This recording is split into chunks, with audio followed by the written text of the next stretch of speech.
Suasana rumah duka Maura Magnalia Putri Nurul Arifin, kerabat, teman, dan karangan bunga terus berdatangan. Maura Magnalia Madiasari, putri Wakil Ketua Umum Partai Golkar Nurul Arifin meninggal dunia di usia 28 tahun, Selasa 25 Januari. Dia meninggal karena serangan jantung.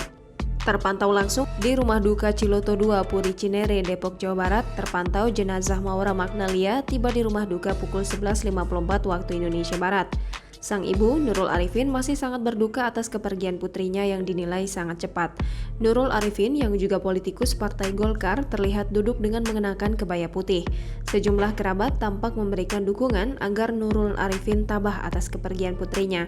Bukan hanya kerabat, teman-teman Maura Magnalia Madiasari juga terus berdatangan. Mereka juga sangat berduka atas kepergian temannya. Sementara di luar rumah, terpantau karangan bunga ucapan duka terus berdatangan. Kabar meninggalnya Maura Magnalia dibagikan Nurul Arifin di media sosial pada hari yang sama. Nurul mengunggah beberapa foto Maura dan jadwal pemakaman yang akan dilakukan pada keesokan harinya. Kemudian ia mengunggah beberapa foto Maura bersama dirinya dan sang suami. Namun Nurul Arifin tidak menjelaskan alasan kepergian sang putri.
Jangan lupa subscribe, share, komen, dan like ya!